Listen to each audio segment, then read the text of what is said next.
Movie start होती है। Movie के स्टार्ट में हमें एक आदमी सपाला को दिखाया जाता है। उस जमाने में स्लाइड्स पर सफर करना बहुत ही नॉर्मल था। चीजों को एक जगह से दूसरी जगह पर ले जाने के लिए स्लाइड्स राइड का यूज किया जाता था और इस राइड के लिए खास किस्म के डॉग्स को यूज किया जाता था। सपाला भी एक स्लाइड राइडर था और उसके पास बहुत ही अच्छी किस्म की नस्ल के डॉग्स थे जो कि उसके सफर और उसके काम को बहुत ही ज्यादा इजी बनाते थे। एक दिन सपाला के पास एक नए पपी की बर्थ होती है। ये साइबेरियन हस्क का पपी था और ये डॉग्स काफी ज्यादा कमजोर होते हैं। सपाला का ये ख्याल था कि ये डॉग उसके किसी भी काम का नहीं है क्योंकि ये इस डॉग को बाकी डॉग्स के साथ स्लाइड राइड पर लेकर नहीं जा सकता था। इसीलिए सपाला चाहता था कि वो इस डॉग को किसी और को दे दे, मगर सपाला की वाइफ ऐसा बिल्कुल भी नहीं चाहती थी क्योंकि वो सभी डॉग्स को अपने बच्चों की तरह रखती थी। सपाला की वाइफ इस डॉग का नाम टोगो रखती है और कहती है कि टोगो मुझे अपने बच्चों की तरह प्यारा है। ये सभी डॉग्स मेरे दिल के बहुत ज्यादा करीब है और मैं इनमें से किसी को भी अपने से दूर नहीं करना चाहती। हमें टोगो को एक मौका देना चाहिए। वैसे भी अभी ये बहुत छोटा है, हमें इतनी जल्दी इसके बारे में कोई भी कंक्लूजन नहीं निकालना चाहिए। अब सपाला ऐसा चाहता तो नहीं था मगर फिर भी वो अपनी वाइफ की बात को मानता है। अब जैसे जैसे वक्त गुजर रहा था टोगो बड़ा हो रहा था,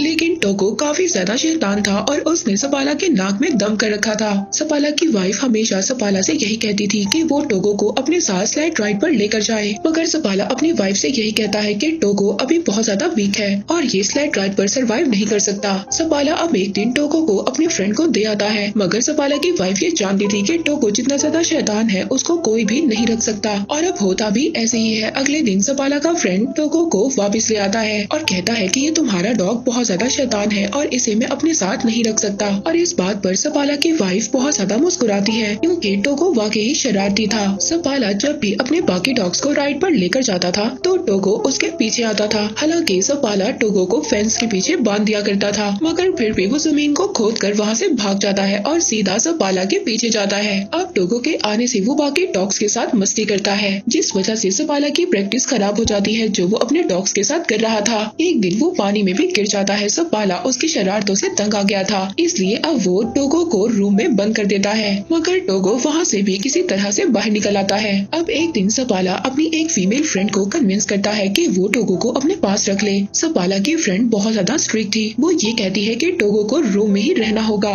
खैर सपाला को इस बात से अब कोई भी मसला नहीं था। वो अपनी फ्रेंड के पास टोगो को छोड़कर वहाँ से चला जाता है, मगर उनके जाने की थोड़ी ही देर बाद टोगो वहाँ पर विंडो का शीशा तोड़ता है और बाहर आ जाता है और सीधा दोबारा से सपाला के पास आ जाता है। सपाला टोगो को देखकर बहुत ज्यादा परेशान हो जाता है। वो नोटिस करता है कि टोगो के हाथ भी जख्मी हो चुके हैं और उनसे खून निकल रहा है, इसीलिए अब वो टोगो को घर तक ले जाने के लिए स्लेड पर बिठाता है, मगर टोगो स्लेड पर नहीं बैठना चाहता था। वो बाकी डॉग्स के साथ भागना चाहता था। अब इतनी ज्यादा कोशिश करने के बाद भी जब टोगो स्लेड पर नहीं बैठता तो सपाला उसको बाकी डॉग्स के साथ बांध देता है। अब कुछ दूर जाने के बाद सपाला ये नोटिस करता है कि टोगो काफी ज्यादा एनर्जेटिक है और वो बाकी डॉग्स के निस्बत बहुत ज्यादा स्पीड से भागता है और अब इसीलिए सपाला टोगो को सबसे आगे बांध देता है। टोगो अपनी स्पीड से बहुत ही जल्दी सबको घर पहुंचा देता है। सपाला टोगो को देखकर बहुत ज्यादा खुश होता है और हैरान भी। वो आकर अपनी वाइफ को बताता है कि टोगो कितना स्पीड में भागा। वो अपनी वाइफ को ये भी बताता है कि ये एक लीड डॉग है। वो टोगो को देखकर बहुत ज्यादा खुश हो रहा था। सपाला की वाइफ भी टोगो को देखकर बहुत ज्यादा खुश होती है। इसके बाद सपाला अपने शहर में टोगो की मदद से बहुत ज्यादा स्लाइड रेसेस जीत जाता है और आहिस्ता आहिस्ता सपाला और टोगो बहुत ज्यादा फेमस हो जाते हैं। वक्त इसी तरह गुजरता रहता है और अब 12 साल हो चुके थे। हम देखते हैं कि टोगो अब काफी ज्यादा बूढ़ा हो गया था। एक दिन अपने सफर से वापस अपने शहर में आता है तो उसको ये बात पता चलती है कि शहर में एक बीमारी फैल चुकी है। उस बीमारी का नाम था डिप्थीरिया और वो बच्चों पर बहुत ज्यादा इफेक्ट हो रही थी। इस बीमारी से बच्चों की जान भी जा रही थी और सब लोग बहुत ज्यादा परेशान थे। अब मेयर वहाँ पर एक मीटिंग बुलाता है जिसमें सपाला भी जाता है। मेयर बताता है कि इस बीमारी का एक एंटीडोट भी है जो यहाँ से 600 किलोमीटर दूर नेवाडा में है, लेकिन वहाँ पर जाना बहुत ज्यादा खतरनाक है क्योंकि एक बहुत बड़ा तूफान आने वाला है। मेयर वहाँ पर सपाला से भी मौसम के बारे में पूछता है तो सपाला उसको जवाब देता है कि जब मैं वापस आ रहा था तो मौसम को देखकर डॉग्स भी घबरा रहे थे और टोगो भी बहुत ज्यादा घबरा रहा था। टोगो ने काफी साल बाद कुछ ऐसा किया है और अगर वो मौसम से घबरा रहा था तो हमें भी घबरा उड़ाना चाहिए। इसके बाद सपाला वहाँ से चला जाता है। सपाला जब बाहर आता है तो एक डॉक्टर उससे लिफ्ट मांगता है। अब सपाला उसको अपनी स्लेड पर हॉस्पिटल छोड़ देता है। हॉस्पिटल में जाकर सपाला देखता है कि सब बच्चे बहुत ज्यादा बीमार हैं और अगर मेडिसिन ना लाई गई तो बच्चों की जान को भी नुकसान हो सकता है। अब ये सब देखकर सपाला सोच में पड़ जाता है। वो घर आकर अपनी वाइफ से कहता है कि मैं दवा लेने जरूर जाऊंगा। वो कहता है टोगो को भी मैं अपने साथ ले जाऊंगा। तब सपाला की वाइफ उससे कहती है कि टोगो अब 12 साल का हो चुका है और तुमने खुद ही कहा था कि टोगो अब इतना ज्यादा स्ट्रॉन्ग नहीं है और अब तो मौसम भी बहुत ज्यादा खराब है और मैं नहीं चाहती कि तुम उसकी मौत का रीजन बनो और तुम अपनी सारी जिंदगी इसी बात पर गुजार दो कि तुम्हारी वजह से टोगो मर गया। मगर सपाला तो टोगो के बगैर जाना ही नहीं चाहता था। वो अगली सुबह टोगो को लेकर अपनी वाइफ को गुड बाय बोलकर चला जाता है। अब जैसे जैसे सपाला और उसके डॉग्स आगे बढ़ रहे थे, तूफान भी आगे बढ़ रहा था और हवा इतनी ज्यादा तेज थी सपाला को कुछ भी नजर नहीं आ रहा था। टोगो सबसे आगे था और सपाला अपने डॉग्स को आगे बढ़ने के लिए बोल रहा होता है क्योंकि इन्हें नेवाडा से मेडिसिन लेकर बहुत जल्दी वापस आना था। सपाला अपने डॉग्स के साथ बहुत ही गहरी ढलवान पर होता है। तभी टोगो वहाँ पर रुक जाता है लेकिन सपाला को कुछ भी समझ नहीं आ रहा था। सपाला जब आगे देखता है तो एक बहुत ही बड़ी खाई होती है। टोगो ने इस भयानक तूफान में भी उस गहरी खाई को देख लिया था और इसीलिए वो रुक गया था, जिसकी वजह से सपाला और उसके बाकी डॉग्स की जान बच गई थी। तभी सपाला देखता है कि टोगो के पाँव में बहुत गहरी चोट लगी थी और उससे खून भी आ रहा था। अब पूरा दिन सफर करने के बाद सपाला और उसके बाकी डॉग्स एक आउटपोस्ट पर पहुंचते हैं। उस आउटपोस्ट पर एक लेडी डॉक्टर होती है। वो सपाला को बताती है कि टोगो अब 12 साल का हो चुका है और ये काफी ज्यादा वीक हो चुका है और इतना बड़ा सफर टोगो के लिए अच्छा नहीं है। मगर फिर भी अगले दिन सपाला और उसका लीडिंग डॉग टोगो आगे बढ़ते हैं। वहीं पर दूसरी तरफ हॉस्पिटल में बच्चों की हालत बहुत ज्यादा खराब हो रही थी। इधर सपाला अपने डॉग्स के साथ आगे बढ़ रहा था। वो शॉर्टकट्स ले रहा था ताकि वो जल्दी से अपने पॉइंट पर पहुंच सके। अब जब वो आगे देखता है तो आगे एक बहुत ही खतरनाक जमी हुई झील थी और दूसरी तरफ से खतरनाक तूफान भी उनकी तरफ बढ़ रहा था। मगर सपाला यहाँ पर डरता नहीं है। वो अपने डॉग से कहता है कि आगे बढ़ो इस बर्फीली झील से जो उनके कदमों से भी हिल रही थी। सपाला के डॉग्स बहुत तेजी से आगे बढ़ रहे थे और वो किसी तरह उस झील को पार कर लेते हैं। अब पूरा दिन सफर करने के बाद ये लोग एक और चेक पोस्ट पर पहुँचते हैं और वहाँ पर पहुँचकर आराम करते हैं। दूसरी तरफ हम देखते हैं कि सपाला की वाइफ मेयर के पास जाती है। वो बताती है कि नेवाडा से मेडिकेशन को भेज दिया गया है और वो रास्ते में ही सपाला को मिल जाएंगी। मगर सपाला तो शॉर्टकट से आगे बढ़ रहा है और अगर वो मेडिकेशन उसको ना मिली तो उसका सफर और भी ज्यादा बड़ा हो जाएगा। वहीं पर दूसरी तरफ हम सपाला को देखते हैं जो पूरा दिन सफर करने के बाद एक और चेक पोस्ट पर पहुंचता है।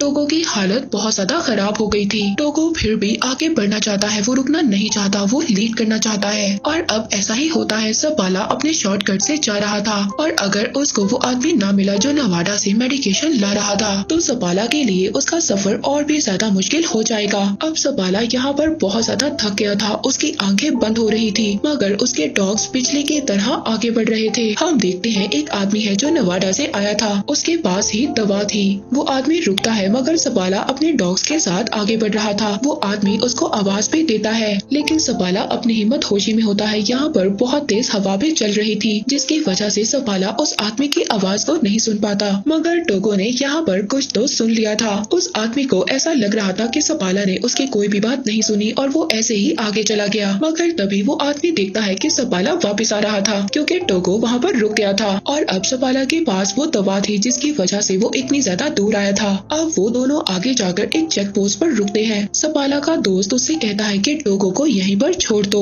मैंने ऐसे इन खतरनाक तूफान में अपने बहुत ज्यादा डॉग्स को खोया है और मैं ये नहीं चाहता कि तुम भी अपने इतने प्यारे डॉग टोगो को खो दो। लेकिन सपाला इस बात से मना कर देता है। वो कहता है कि टोगो मेरा लीड डॉग है और मैं इसके बगैर सफर नहीं कर सकता। और दोबारा से सपाला अपने डॉग्स के साथ सफर शुरू कर देता है। दोबारा से उनके सामने वही झील आती है जिस झील को सपाला ने अपने डॉग्स के साथ कल पार किया था और अब वो झील हिल रही थी। मगर ये लोग अगर इस झील पर से ना गए तो इनका सफर एक और दिन बढ़ जाएगा। सपाला अब ये फैसला करता है कि वो इसी रास्ते से आगे बढ़ेंगे। वो अपने डॉग टोगो को कहता है कि आगे बढ़ो। उसके सारे डॉग्स बहुत ही तेजी से उस झील को पार करने लगते हैं और अब उस झील में से पानी निकलना भी स्टार्ट हो जाता है। अगर ये लोग इसी झील में डूब गए तो सबके सब मर जाएंगे। मगर यहाँ पर टोगो और बाकी डॉग्स के स्पीड की वजह से वो लोग किसी न किसी तरह किनारे पर पहुँच जाते हैं। मगर जिस टुकड़े से ये डॉग्स आगे बढ़ने वाले थे, तभी वो टुकड़ा हिलता है और किनारे से अलग हो जाता है। अब सपाला टोगो को उठाकर उस किनारे पर फेंक देता है और कहता है कि इस बर्फ के टुकड़े को खींचो। टोगो यहाँ पर बहुत ज्यादा जख्मी था, मगर वो जख्मी होने के बावजूद भी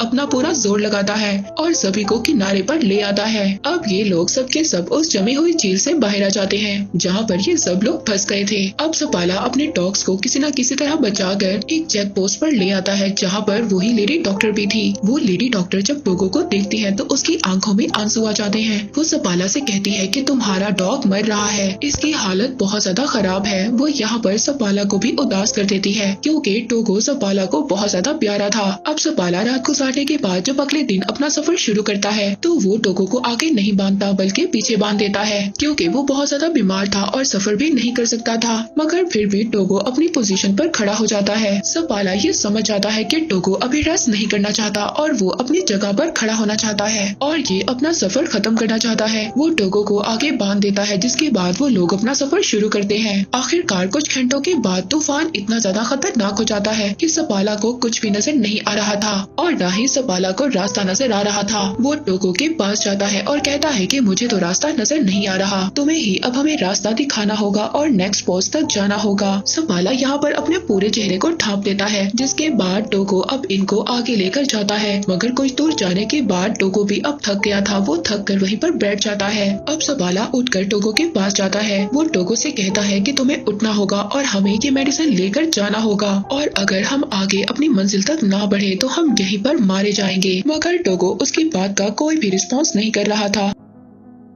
सपाला इस बात पर बहुत ज्यादा खुश था कि टोगो की वजह से उसकी जान बच गई, मगर टोगो उसकी बात का कोई भी रिस्पॉन्स नहीं कर रहा था। तभी एक आदमी लैंटर्न लेकर वहाँ पर आता है, यानी कि यहाँ पर टोगो ने अपना काम कर दिया था। उसने सपाला को चेक पोस्ट तक पहुँचा दिया था। वो ये देखकर बहुत ज्यादा खुश होता है, क्योंकि टोगो की वजह से सबकी जान बच गई थी। अब सबके सब अंदर जाते हैं, क्योंकि टोगो बहुत ही ज्यादा बेहाल होता है, उसकी हालत बहुत ज्यादा खराब होती है। यहाँ पर एड नाम का एक आदमी था, जिसको सपाला की वाइफ ने भेजा था ताकि वो उस आउटपोस्ट पर पहुंचकर उस मेडिसिन को ले ले और जल्दी से उस मेडिसिन को लेकर वापस आ जाए, जहाँ पर बच्चे बीमार हैं। रात को सबके सब रेस्ट करते हैं। इसके बाद सुबह को वो आदमी वो मेडिसिन लेकर निकल जाता है और कुछ ही देर के बाद वो नॉर्म सिटी पहुंच जाता है, जहाँ पर एक रिपोर्टर उसका वेट कर रहा था, क्योंकि ये बात न्यूयॉर्क सिटी तक पहुँच गई थी कि एक आदमी इतना बड़ा सफर तय कर बीमार बच्चों के लिए मेडिसिन लेने गया है। अब रिपोर्टर को ये लग रहा था शायद यही आदमी अपनी टीम के साथ वापस आया है, और अब वो रिपोर्टर सपाला के बजाय उस आदमी का नाम अपनी न्यूज में छाप देता है। सपाला की वाइफ बहुत ही ज्यादा डिसअपॉइंट होती है। दूसरी तरफ टोगो भी काफी हद तक रिकवर हो जाता है। अब सपाला अपने डॉग्स के साथ नॉर्म सिटी पहुंच जाता है। वहाँ पर सपाला और टोगो को थैंक्स बोलने के लिए बहुत सारे लोग आते हैं। यहाँ पर वो बच्चे भी आते हैं जो सपाला की वजह से ठीक हो गए थे। वहीं पर एक बच्ची भी आती है, वो टोगो को देखती है और पूछती है कि क्या ये मरने वाला है। तो सपाला इसकी ये बात सुनकर अपने घर से बाहर चला जाता है। तब उसकी वाइफ उसके पीछे जाती है। वो अपनी वाइफ से कहता है कि टोगो की आज जो भी हालत है वो मेरी वजह से है। टोगो 12 साल का था और उसे मुझे अपने साथ लेकर नहीं जाना चाहिए था, लेकिन उसकी वाइफ उससे कहती है कि क्या टोगो के अलावा कोई और भी था जो ये काम कर पाता। सपाला यहाँ पर खामोश हो जाता है, क्योंकि वो ये जानता था कि टोगो के अलावा कोई भी ये काम ना कर पाता।